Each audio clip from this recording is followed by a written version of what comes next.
people in Wichita had been terrorized by the BTK killer for 30 years. I looked and saw my mom laying on the bed. You could smell the death. 4 people dying in a house in Wichita, Kansas. That just didn't happen. The motive behind these killings was more the sexual gratification. The volcano was finally starting to erupt. The demands that those investigators felt when lead after lead led them nowhere. 3 months after the Otero murder came Catherine Bright. There's the dark side of me, the secret. Dennis Rader had aspired to become a serial killer, and with these murders, he had become BTK. When Dennis Rader, the serial killer known as BTK, started corresponding with me, one of the first things he said was that I should take a drive into the countryside around Wichita.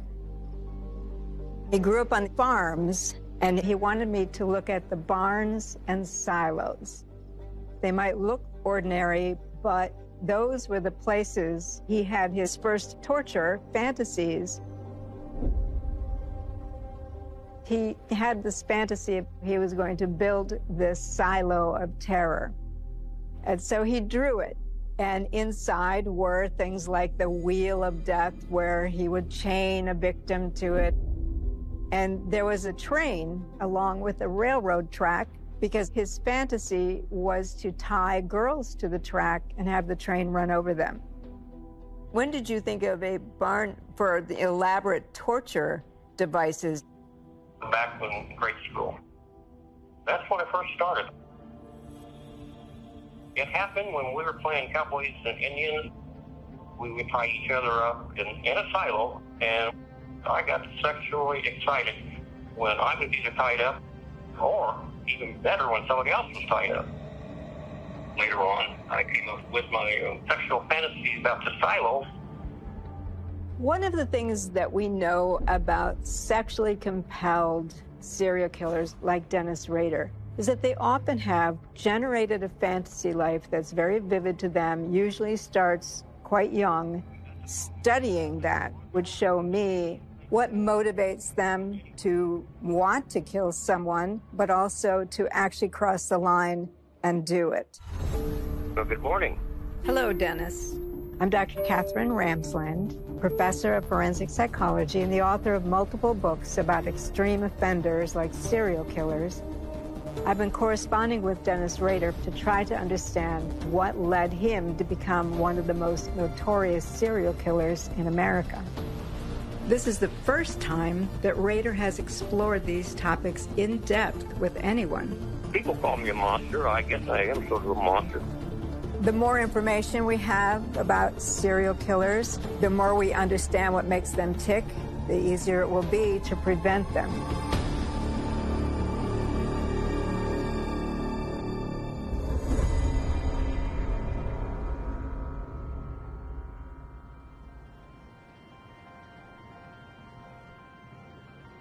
My goal with Dennis Rader is to use his story to dissolve some of the stereotypes about serial killers so that we can better identify children who might be at risk for becoming adult offenders. To do that, we need to understand what motivates someone like Dennis Rader. So we need to look at their development, their fantasy life, and their crimes to understand it. By the fall of 1974, Rader had killed the Oteros, murdered Catherine Bright, attempted to kill her brother. And Rader has been going about business as usual as a young husband and a student taking classes at Wichita State.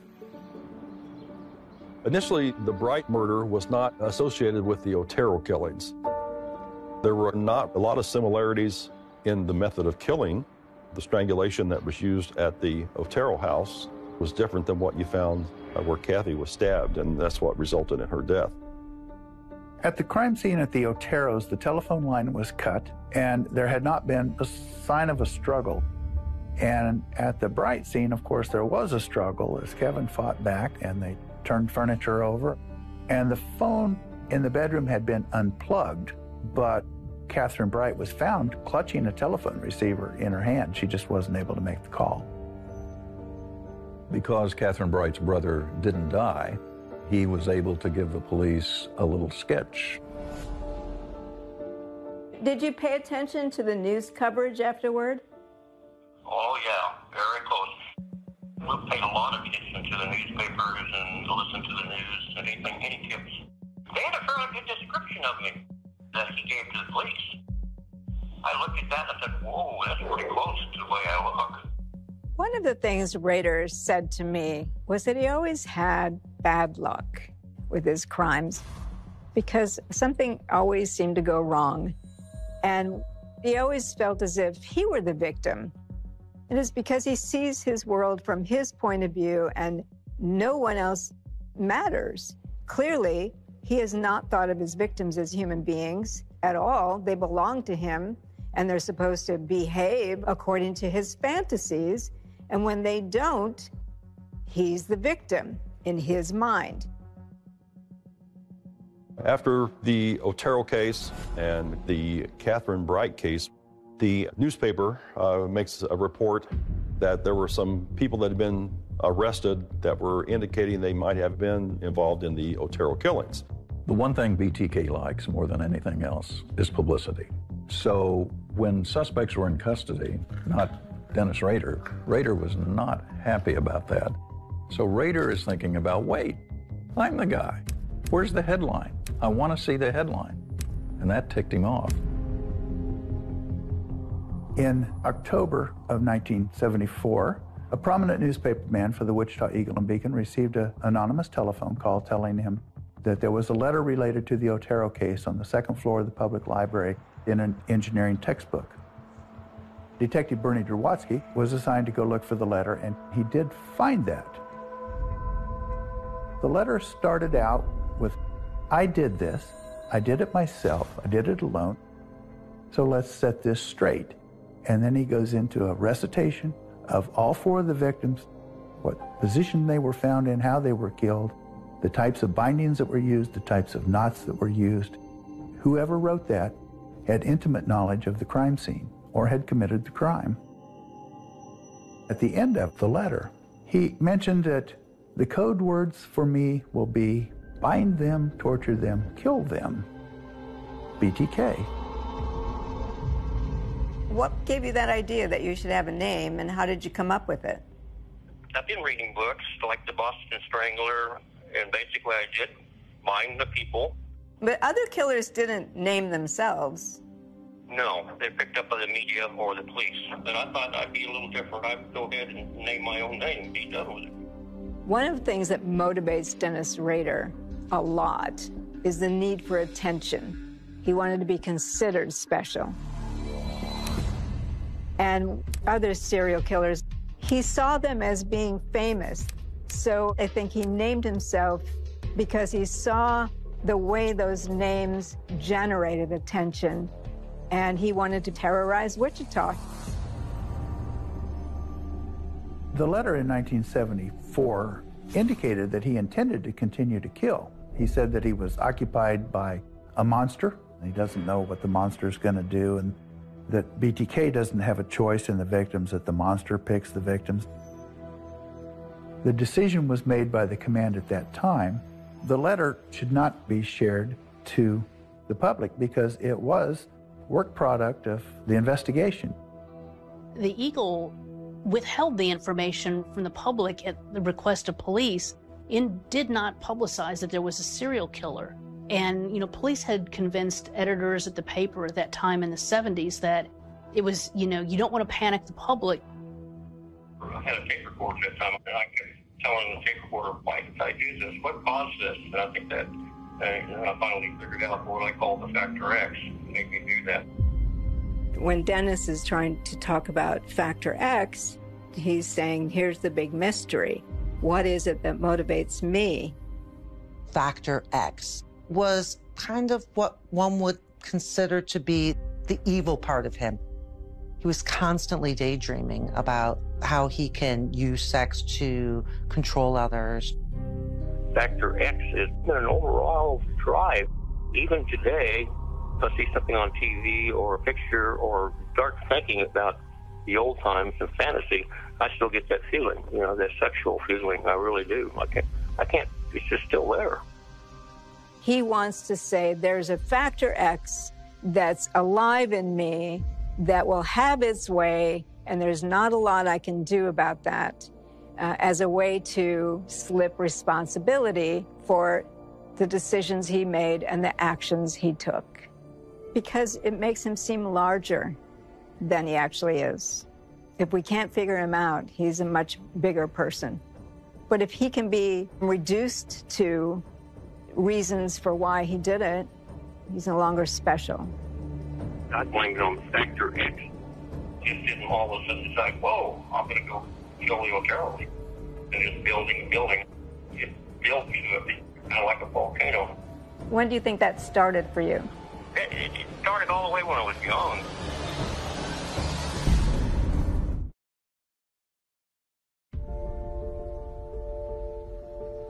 Let me take you back to your childhood. You haven't talked very much, even to me, about your father and your sense of your father. Just a minute, I'll be right back. Okay. Oh, there's lunch. Oh, I'm sorry. Don't worry about it. What do you have? Bologna. They kind of warmed it up a little bit. I got some scrambled eggs, and I got a biscuit and some oil. Dennis Rader thinks of himself as a good person who did some bad things. I don't buy that. But he certainly lives in an ordinary way most of the time. If anyone wanted to have an association with him, I mean, you have to talk about ordinary things that really aren't about serial murder. Well, I mean, feel free to eat while you're talking if you think you can do both. I don't want you to waste that. So let's go back to your childhood. My dad was sort of my hero. Okay. He was a really good male model. He took us fishing, taught us how to hunt. He worked 2 jobs, moonlighting, and he was just a busy man. Would you say you were close to him growing up then?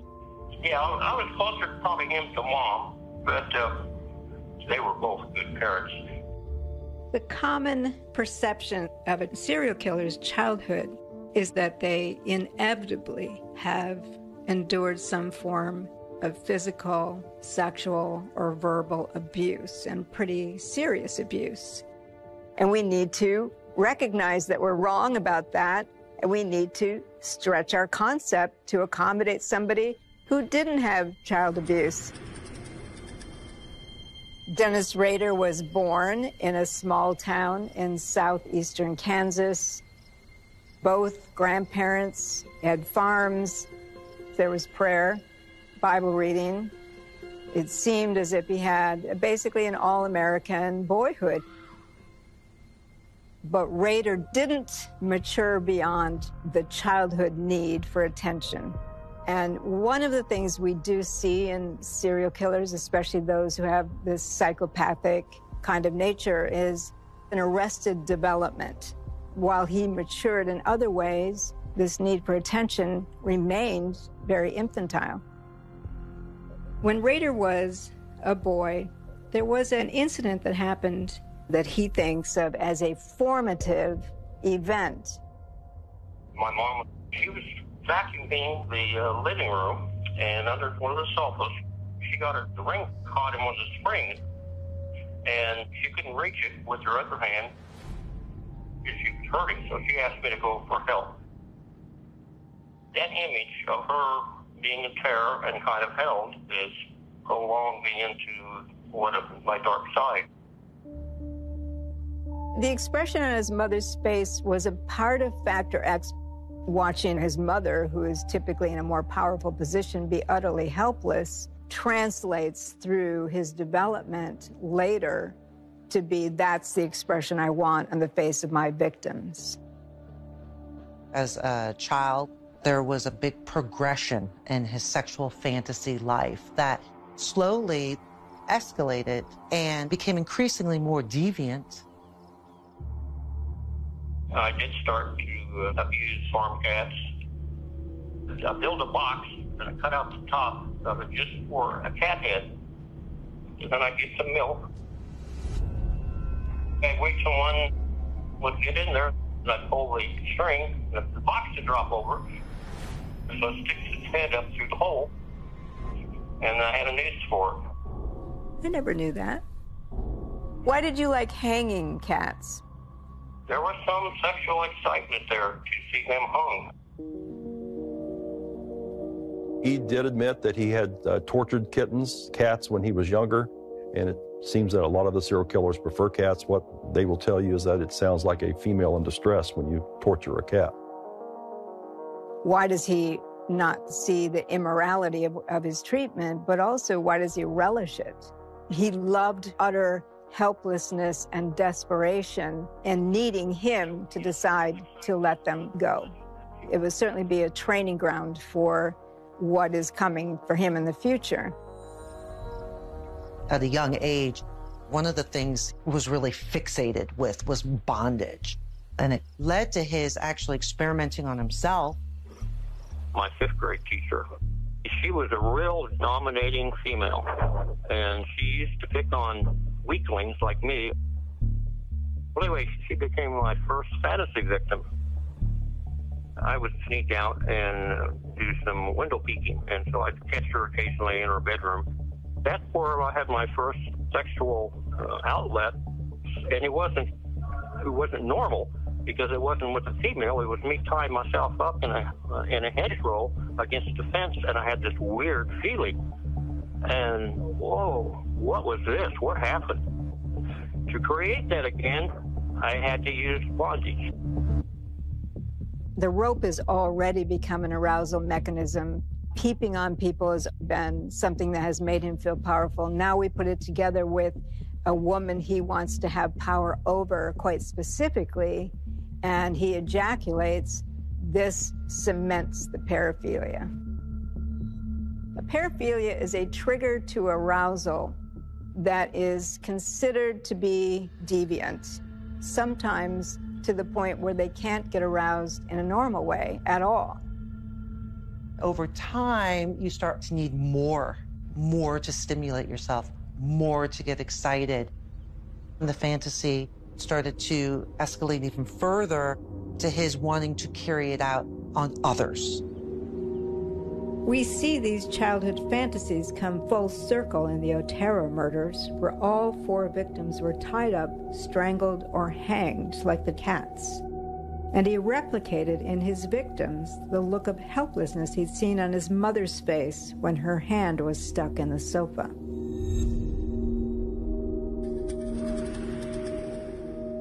When Chief Lemunian took over the department in 1976, BTK really wasn't on anybody's immediate radar, because after 1974, we did not hear from BTK for about 2.5 years. At that point, that was enough time to go by that some of us speculated that perhaps he was in prison or he had been killed.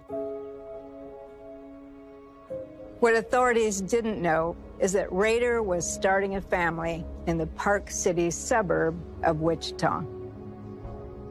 Dennis and his wife had their first child in 1975. Rader had gotten a job from a security company. In a way, it was like the perfect job. Dennis was one of the supervisors who would come out and supervise the installation. I mean, how ironic is that? Working at a security company enhanced his predatory activities. He developed more skills and understanding of how to enter a home and how to get past a security system. I used to like to go to people's closets, mess around in their Cheshire drawers and stuff, and find nylon socks and panties and things of that nature. I would steal them. That was kind of exciting.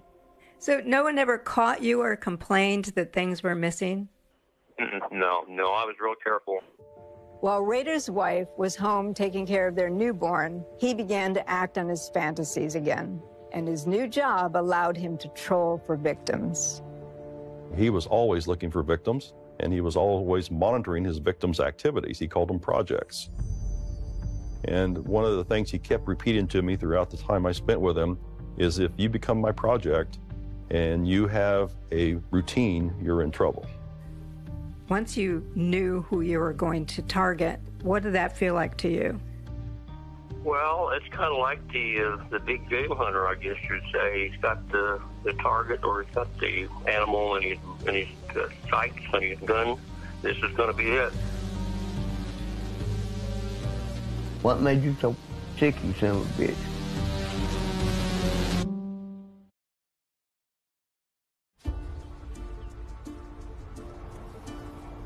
This is the neighborhood where Dennis Rader would roam around looking at the homes, going backyards, being a voyeur, looking for what he called projects. And what he really liked about this neighborhood was this was close to the interstate, where it was a quick getaway. For Rader, a project is an incident that Rader has planned where he has targeted a person against which he's going to commit a crime. He began to name them, like someone playing the piano was Project Piano. So whenever he wanted to think about a project, he had a label. I think it just popped in my head one day. If I had to come up with some kind of nickname, a lot of times you'll see the name on a boat or the oil men, they always name their oil wells. When we sort of back up on this and look at it psychologically, he's dehumanizing people. He can distance himself from them and what he's going to do with them. Any pain they feel, any loss to other people is of no consequence to him because they're projects. On March 17, 1977, almost 3 years after he killed Catherine Bright, the pressure from his fantasies had been building, and Rader was ready to kill again. Rader had his eye on several different projects, potential projects. He dressed up in tweed and, nice shoes and a briefcase, which was his James Bond outfit because he liked to think of himself as a spy. When he came to the first project, Project Green, he knocked on the door and no one answered. And so he figured if one project didn't work out, there was another one down the street that he could try as well. He was dressed to kill. This is what he had in mind. I was all geared up to do something, and it didn't happen at Project Green, where the girls were home. But I think I went to a couple other houses and knocked on the door. So I was in the mood. Rader then moved on to a different project, Project Blackout, and again, no results. He did not want to let this day get wasted in his mind, and so he saw a little boy, and he thought if there's a little boy here, he must have a mother at home.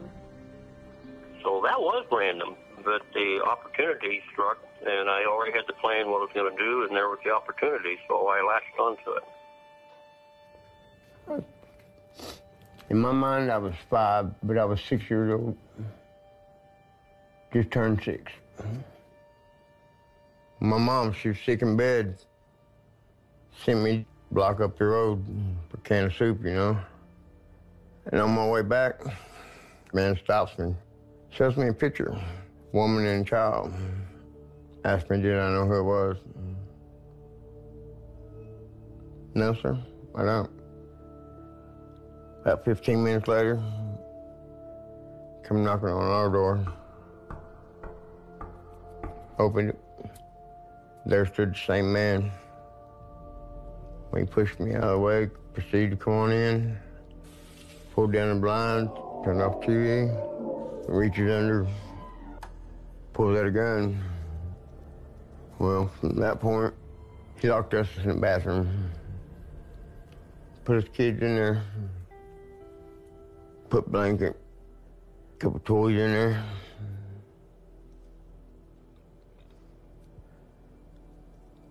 Pushed the bed against the other door. There was a crack in the door, just enough where you can see out. I was looking through the door. Seen her tape her hands and her feet behind her back. And plastic bag over her head, rope tied around her neck, laying face down. He left. I was ramming the bathroom door. I finally broke a hole in it. We got out. I ran around to Mom. Just a second.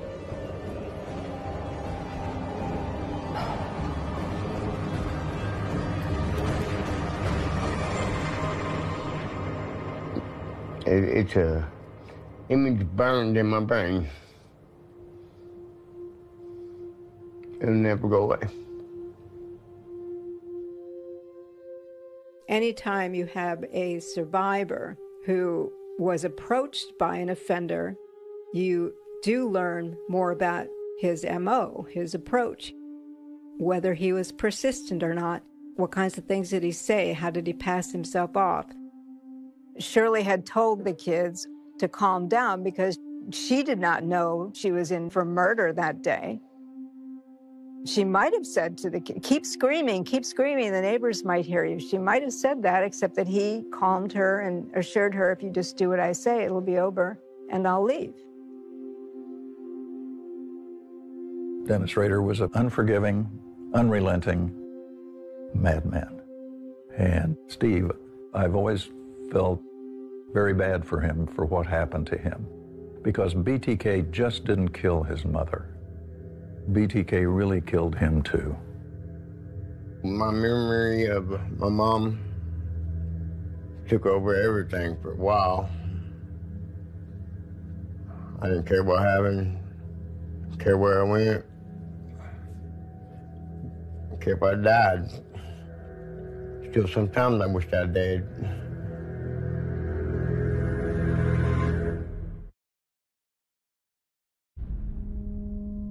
At Shirley Bayan's home, there's no empathy whatsoever for the kids or even seeing them as human beings.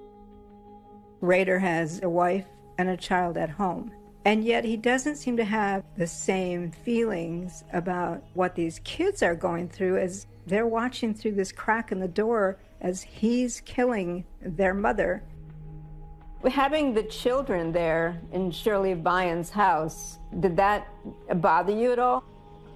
No, my objective was to her. Kind of like a World War II, you're flying a bomber, and you've got enemy aircraft shooting you down, but your main focus is to drop the bombs on what they want you to drop the bombs on. Nothing else mattered. She was my focus. Weren't you worried about what might happen with them? No. They were old enough to take care of themselves. Rader was barely even aware of them, which is exactly how the brain of a psychopath works. They're very goal-oriented, and they're just going to keep going until they achieve it. After the Vian murder, BTK was back on the radar of a number of people at WPD. Some officers speculated that Shirley Vian was a BTK victim because of the way she was tied. She was actually tied to the bed, not just tied up and placed on the bed. And there was some semen found in the immediate area of her body.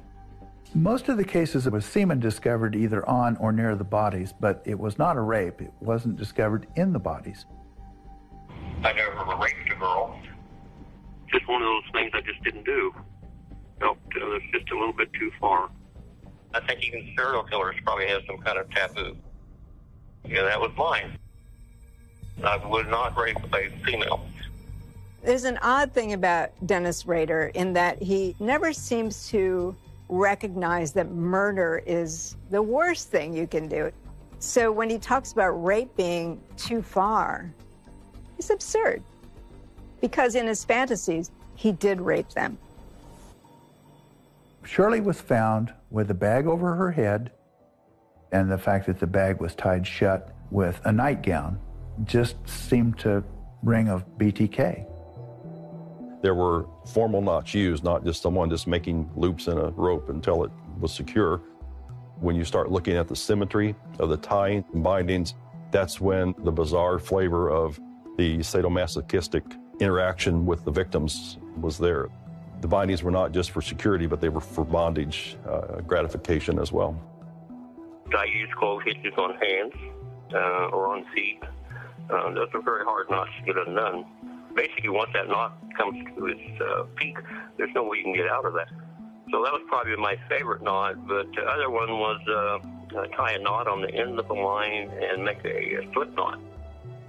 Dennis Rader often experimented with different forms of binding and knots that allowed them to make certain movements or restrict them further. It's a part of the paraphilia. That was the feeling of power and control. And that was also a part of the fantasy. Dennis Rader would take artifacts, like a lot of serial killers do, from the crime scenes, and he would take items from his victims to dress in and to use as articles in his autoerotic activities. We had a pretty good feeling that if we find this guy, there'll be no doubt, because we'll find all his collection of things that he's stolen from these poor victims. Do you ever think when you're in that cell about the possibility that you could one day face a firing squad? They don't have firing squads in Colorado, and I don't think that in any... Rader idolized other serial killers and craved the recognition and attention they received. He wanted to be acknowledged as being like them. But Rader worried that Shirley Bayan's kids had seen him. He wanted recognition for this crime, but he wanted to see what would happen. So he didn't immediately communicate with police or the media. How long had you been studying other serial killers? Well, it started about when I was about 14. And I think part of it, I'm from a guy in California to take pictures of the models. Harvey Glattman, yeah. That was pretty exciting to me. Glattman was a serial killer from the 50s, known as the Lonely Heart Killer. He posed as a professional photographer in California, Los Angeles, and he would lure his victims by promising them that he could open the doors for a modeling career or profession. And he would get more sinister and the types of pictures he would take. So pictures of them in certain types of bondage, and eventually he'd take control of them. And in the pictures, you can see the female's reaction to the fear.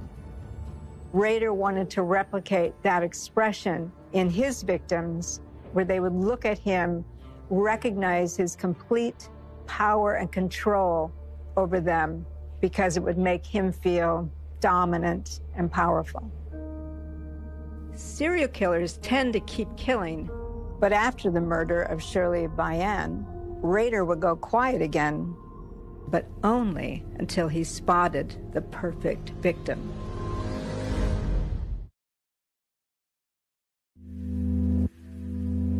It's December of 1977. Rader has murdered 6 people. He's gotten away with it. He's feeling cocky. He's made mistakes. He's had close calls. He wants the next one to be just right. When he came to this street, he saw a young woman outside who fit exactly what he was looking for. She was petite, young, blonde, Nancy Fox. He stalked her. He went to where she worked. He wanted to get her routine so he knew when she'd be home and when she wouldn't. She'd taken a second job during the Christmas season, and that was at the mall. We'd go in and act like he was going to buy something, looking for gifts just to interact with her. On December 8th, 1977, 9 months after the murder of Shirley Bayan, Dennis Rader came to Nancy Fox's house for the final time. He had already broken in and was sitting inside when she walked through the door. When she realized he was sitting there, and she says, "What do you want?" And he told her that he always used the word strange dude. "I'm a strange dude, gonna do some stuff with you. If you cooperate, you'll be okay." She was upset, but he let her have a cigarette. They sat and talked for a while. At one point, she then said, "Let's get this over with so I can call the police." He learned that he needed to take control quickly, so he took her to the bedroom. At this point, he begins to mentally torture her so that he can capture that terror on her face in exactly the way his adolescent fantasy had formed. You enjoyed the look of fear on your victim's face? Well, yes, it's sort of a sexual arousement with Fox. Things went pretty smooth and everything, and although her face was down, it's just the idea that I had done it is all I needed. It's like my mom when her finger was caught in the couch. She was struggling. As he was sitting astraddle of her, he leaned over and whispered in her ear, "I'm BTK, I'm a bad dude." That was the second scene where DNA was found, or the seminal stains that were eventually used for DNA, was on one of her nightgowns that was on the head of her bed. After the incident, then I've had time to quickly go through some of her stuff, and I took some of her nicer clothes, or slips and stockings and things of that nature, my tokens. When he was telling us the story about killing Nancy Fox, he recalled with specificity the details of the murder, her pleas and her words and her fear. This man committed these things to memory, and he lived these things day after day in his fantasy world. Although he looked normal on the outside, it just gives you a glimpse of the monster that was living inside him. Here I go home, and my wife's there, so I had to make up a story why it was running a little late. We were having car trouble at that time, so I just blamed it on the car. With Nancy Fox having been in the house and seeing how very small it was very clear that he had picked a place where he could easily keep total control over the situation, because his ultimate goal was to get her to the point where she felt helpless, and there was no place for her to go, and that way he could enjoy his ultimate fantasy. Rader said Nancy Fox was his favorite case because everything went the way he had orchestrated it. Now he wanted some acknowledgement that BTK had killed again. So he called it in and listened for the news. Because this is his special murder, he wants something associated with it that he can cut out of the newspaper and keep as a token. On a cold morning in December of 1977, the police dispatcher received an anonymous call. Dispatcher? Yes, you will find a homicide at 843 South Pershing.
have a homicide that occurred here at 843 South Pershing. We received a call about 8:20 from an individual that said there's a homicide and hung up the phone.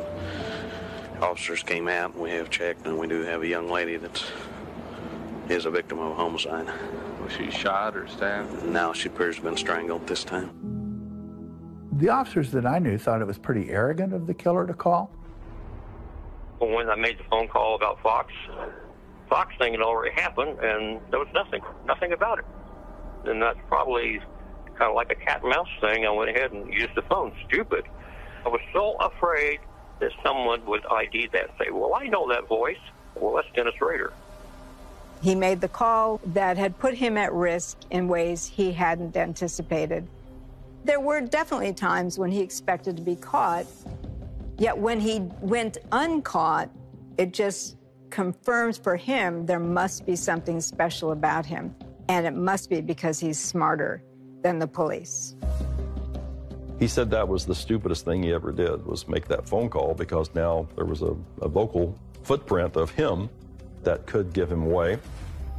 It's been over 3 years since he left the letter at the library about the Otero murders, and now he's craving publicity. And he'd murdered twice more. But police still haven't revealed there's a serial killer in Wichita.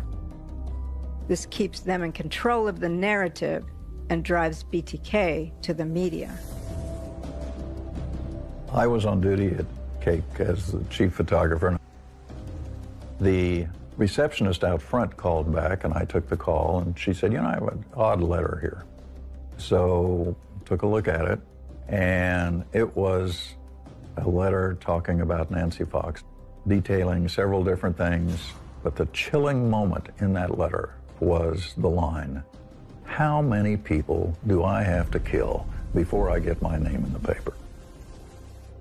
BTK.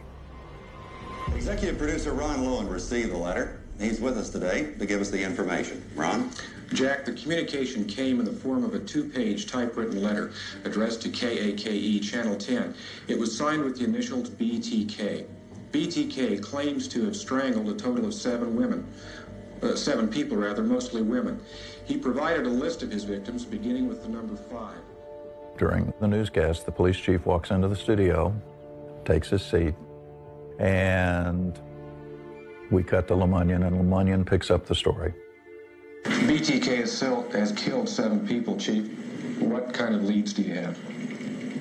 Well, very honestly, we have no solid leads at all. We have general leads, we have circumstantial evidence, we have absolutely nothing that will point us to any one particular individual. Chief Lemunyon made the decision that, in fairness to the public, he needed to warn them that there was a serial killer afoot in Wichita after all. This guy is in our community, and he's killing our people. When they finally announced that there was a serial killer on the loose in Wichita, what was that like for you? That was a pretty big buzz, really. I mean, that's not saying it's good, but wow, they finally recognized me, you know, I felt kind of cocky at that time, I guess you would say. Dennis Rader loved the idea that he was a serial killer. It was the hottest aspect of his identity. And his need for attention would ultimately be his downfall. The most important thing that everyone can do is certainly be aware that we do have a very serious problem. That was like an atomic bomb going off in the city. The whole city was turned upside down.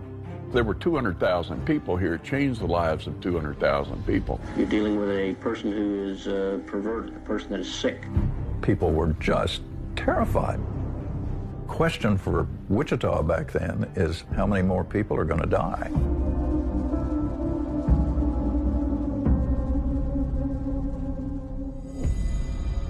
People were frightened. That person is going to kill again. And when she turned to check on the baby, he pounced on her. There were a number of other young women who he was going to murder.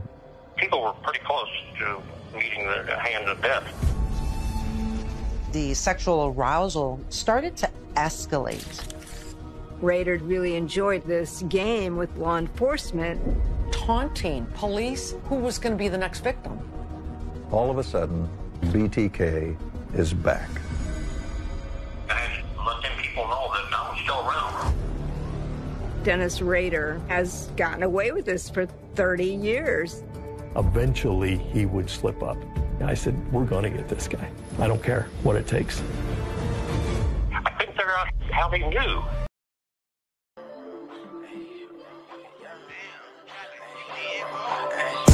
Bring a nigga from the 9-1, switch that over, that's the young blonde. I was at the West Coast, now I'm in the East Coast. Saw you when I